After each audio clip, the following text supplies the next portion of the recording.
Good afternoon, friends. Uh, Last class we discussed few of the details of pneumatic circuitry.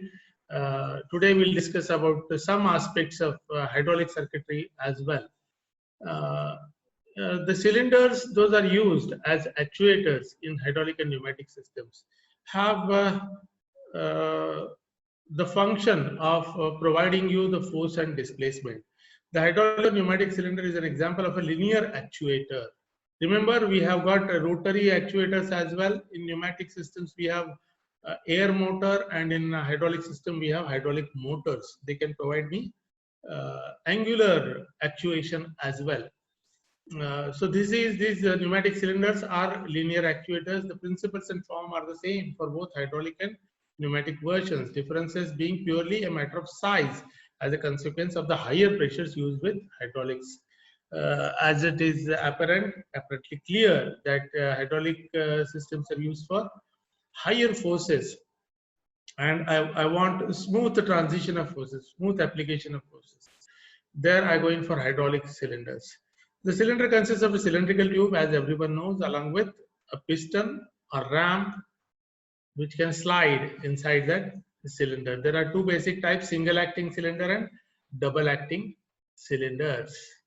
The single acting cylinder, the construction is shown here, and these are the symbols of single acting cylinder. So single acting cylinder, spring retract type. So you apply the pressure, the piston is pushed, and as the pressure is removed, it will come back to its original position. So we have a single acting cylinder having a rear end cap. We have a piston, you have piston seal, we have cylinder barrel, then spring, retracting spring, and then piston rod bearing is there. And this is the piston rod. So front end cap, this is the front end cap and rear end cap. So these are the symbolic details. The term single acting is used when the control pressure is applied to just one side of the piston. A spring often being used to provide the opposition to the movement of the piston. The other side of the piston is open to the atmosphere. Figure shows one such cylinder with a spring return. The fluid is applied on one side of the piston at a gauge pressure P, with the other side being at atmospheric pressure. So produces a force on the piston of P into A, pressure into area, where A is the area of the piston. The actual force acting on the piston rod will be less than this theoretical value. This is because of frictional losses. Okay, so this is the single acting cylinder. Then we have a double acting cylinder, right? A double acting cylinder.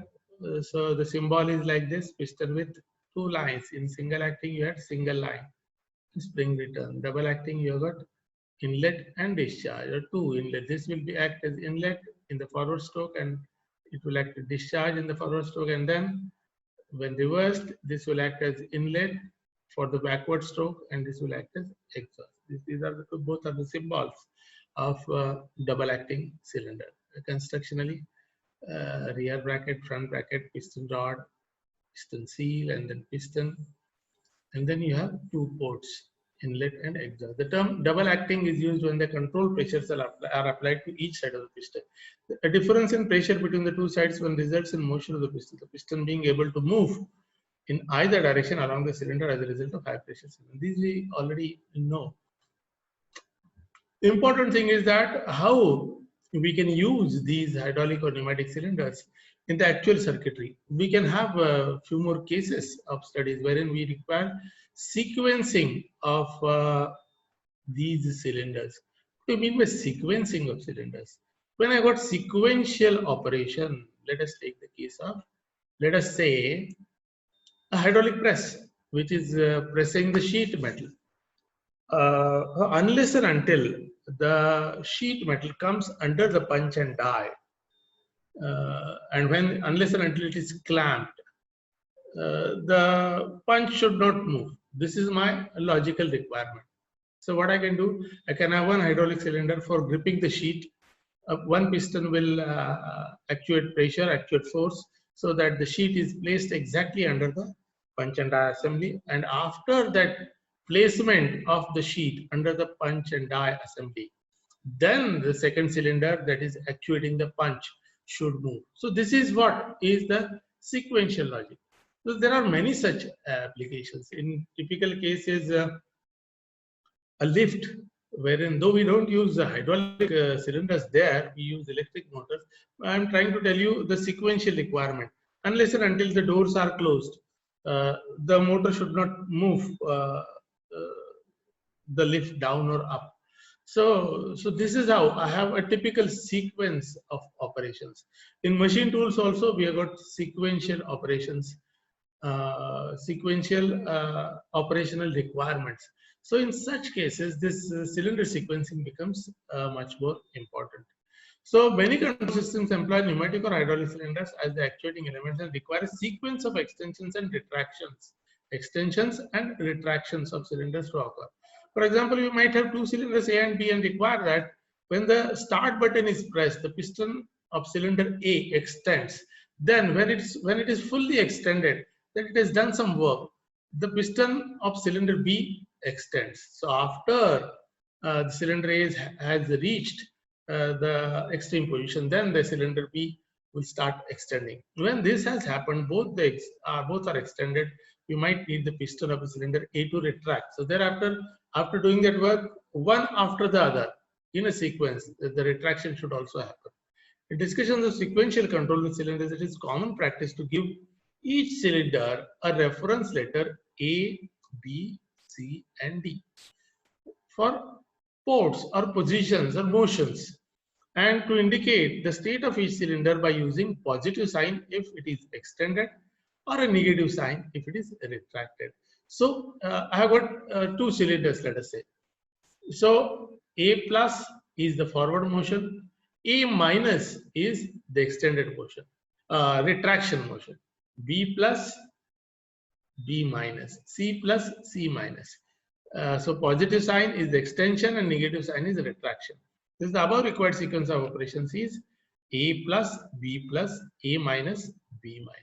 So I got two cylinders. So A plus is extension of cylinder A piston rod and A minus is retraction of cylinder A piston rod. B plus is extension of piston rod of second cylinder, and then B minus is retraction of that second cylinder. This is how I have the representation of two cylinders. Now cylinder sequencing, just be attentive of it. Okay, this is my work doing cylinder A and this is my work doing cylinder B. So I got limit switches, let us say A minus position and A plus position, fully extended position, this limit switch will be actuated. And when it is totally retracted, this A minus limit switch will be actuated. So this is one port in and out, or this becomes in and out. And then I have got a directional control valve. Just tell me how to represent it. How many ports are there? 1, 2, 3, 4, 5. So 5 ports are there. And what are the positions? 2 positions are there. So 5 port, 2 positions. So 5 by 2 valve. 5 by 2 directional control valve. Okay. This is directional control valve 3.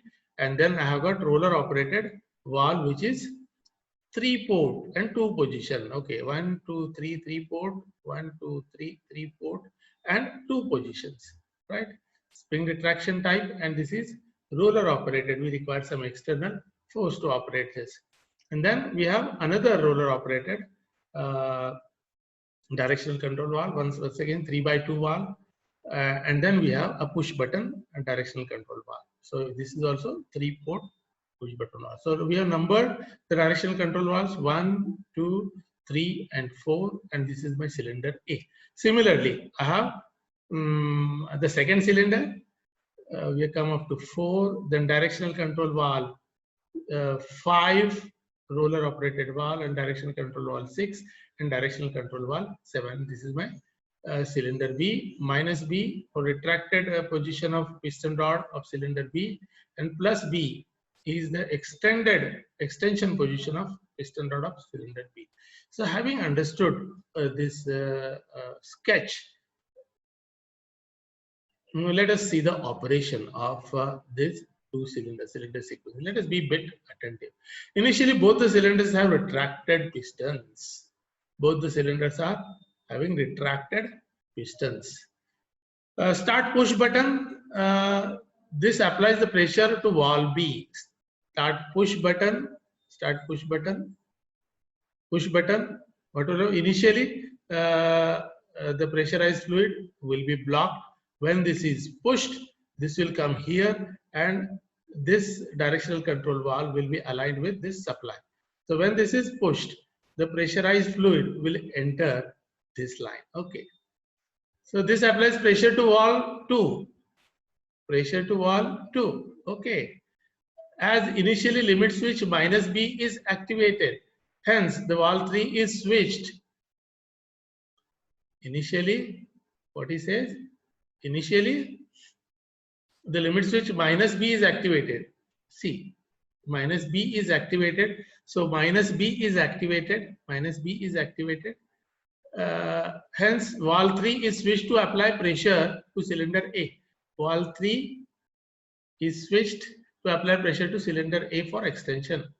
Valve 3. So this will be aligned here now. This will be pushed. This will be pushed so that this position will be here.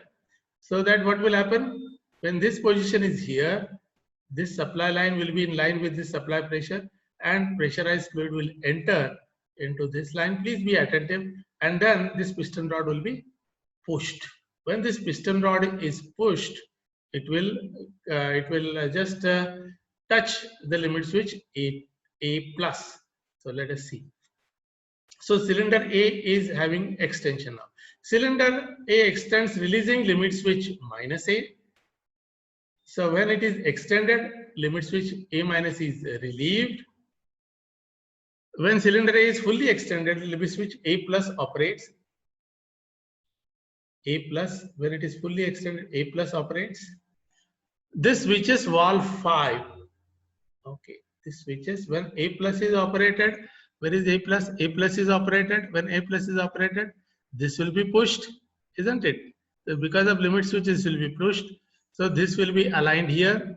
So this valve 5 will be actuated.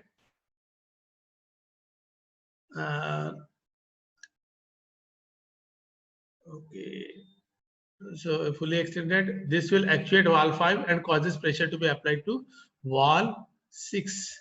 When this is pushed, the pressurized fluid will enter here and it will push this directional control valve 6 this way, so that this pressure line will be aligned here and the pressure will be applied to cylinder B, so that I can have forward stroke. When cylinder B is fully extended, limit switch B plus operates. And this cylinder B is fully extended, B plus will be operated. This switches valve 4 and causes pressure to be applied to valve 3. So when B plus is actuated, when B plus is actuated, what will happen? This will be pushed and pressurized oil will be supplied to this valve, and so that this will be pushed here. What will happen? When this is pushed here and this is pushed here, what will happen? It will be applied to valve 3, and then so the applied pressure, this applies pressure to cylinder A to start piston retracting.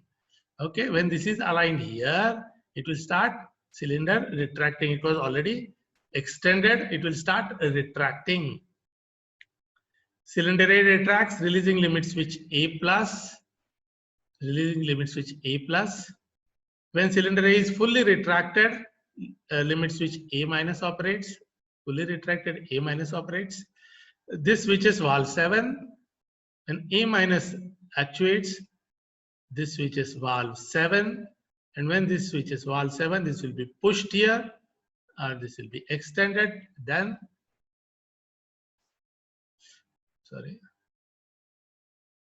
valve 7 causes pressure to be applied to valve 5, and so applied pressure to cylinder B to start piston retracting. First cylinder A retracts and thereafter cylinder B retracts. Once cylinder B retracts, releasing limit switch B plus, and cylinder B is fully retracted, limit switch B minus operates to complete the cycle. And this cycle goes on repeating unless and until I press the push button. The cycle can be started again by pushing the start button. This is how my two actuator sequencing operation occurs. Now, to avoid frequent switching, pushing of buttons, they use cascade control. Quickly we'll do. We can refer it back once again. I'll always be putting these lectures on YouTube and around Google Classroom. Slowly, you can see it twice, thrice, so that you can till you grasp. So what is the difference? All the arrangements are same. The 3 directional control valves, totally 5, 1, 2, 3, 4, 5, 6, 7, 8. So one is push button valve, directional control valve. These are pilot operated valves, 2 pilot operated valves, 3 pilot operated valves, and 4 limit switch operated directional control valves. These are roller operated means limit switches. 4 limit switches are there. A minus, A plus, B minus, B plus. So A plus, A minus, B plus, B minus. So 4 limit switch operated directional control valves. 1, 2, 3, 3 pilot operated directional control valves, and 1 push button directional control valve. So what is the difference? See, what is my requirement? I want sequential control. So once cylinder A is extended, we saw the application. Unless and until the job, let us say drilling, automated drilling operation. Unless and until the job is fixed in the jaw sets on the table, so cylinder A will fix the job, and once it is fixed, thereafter the spindle should move down to do the drilling operation. The spindle is, let us say, hydraulic or pneumatically operated. Thereafter, the cylinder B will start extending and will do the drilling operation, and thereafter the clamp will be relieved, maybe B minus and then A minus. So like that, there are many applications. And what is the difference in earlier sequential control and cascade control? So there are 2 groups are made. Just see here. Group 1 is having a separate supply line, and group 2 has got separate supply line. And they have made groups. Okay. Group A, we have power to push button valve, power to limit switch valve. Okay. And then one more connection, getting supply from pilot operated valve, and 4th one. So 1, 2, 3, and 4. And here also this is group 1, and group 2 is 1. Sorry, group 2 is 1, 2, 3, and 4. So these are grouped separately, and accordingly I get A plus, A plus, A plus, B plus, B minus, and A minus. So this is how I get.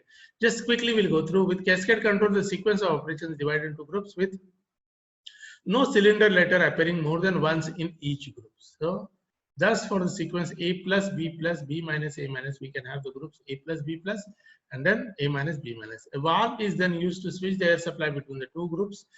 That is air to group A plus, B plus, and then air is switched to group A minus, B minus. A start-stop valve is included in the line that selects the first group, and if the sequence is to be continuously repeated, the last operation has to supply a signal to start the sequence over and over again.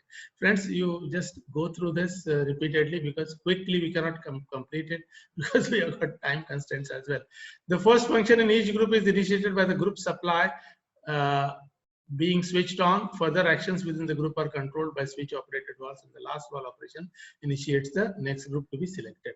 Okay, just go through it repeatedly. Then you have got, I'll try to put, there are very nice YouTube lectures also by some other experts even for cascade control and register control. Videos are there where they show the animation, how the valve actuation takes place. Okay, then meter in and meter out hydraulic circuit we'll see. In order to control the speed of the actuator, such as hydraulic cylinder, hydraulic design engineer consider the flow control circuit, and these are basically 3 types: meter in, meter out circuits. There are 2 types actually.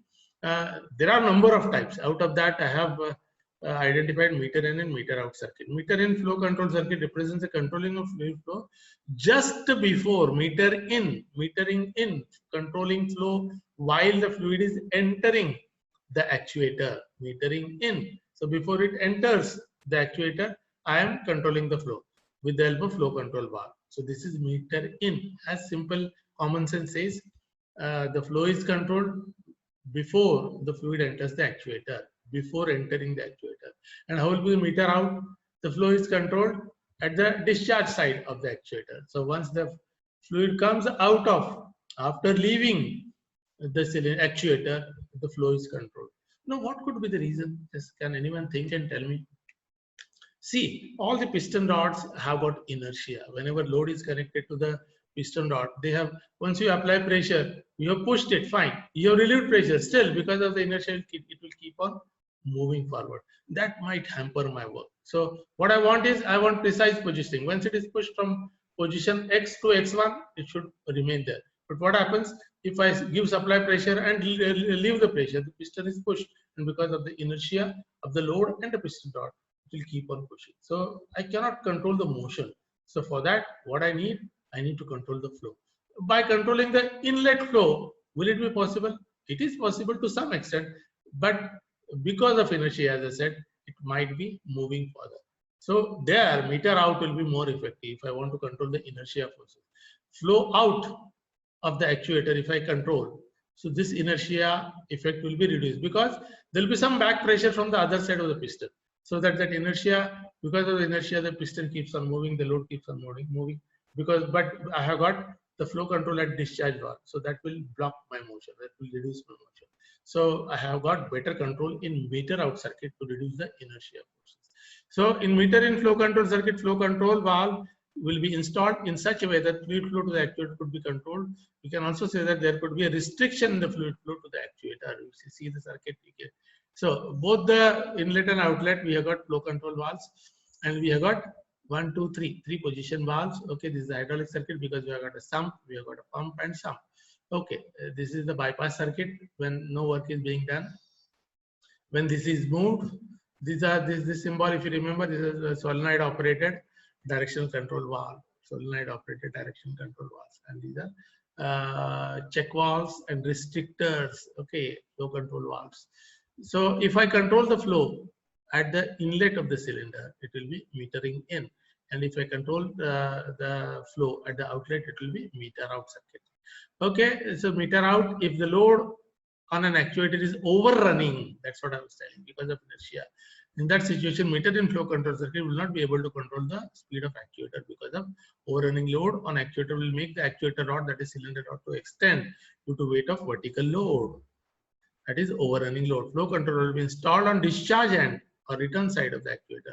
Cylinder, that is a cylinder, in order to control the discharge of fluid flow. Meter out flow control circuit will control the flow of fluid leaving the actuator, and meter in flow control circuit will control the flow of fluid entering the actuator. This is the meter out circuitry. I think we are done, friends. Let us stop here. We have completed whatever is stipulated in the syllabus. In fact, I'm going to do more practice circuitry during the practical season. Those who have done diploma, whatever scheme, I don't remember the scheme, but they have done many circuits on hydraulic trainer. We also have hydraulic and pneumatic trainers. We'll try to build more and more circuits and try to understand the concept, implement the concepts of automation effectively. So friends, we'll stop for today.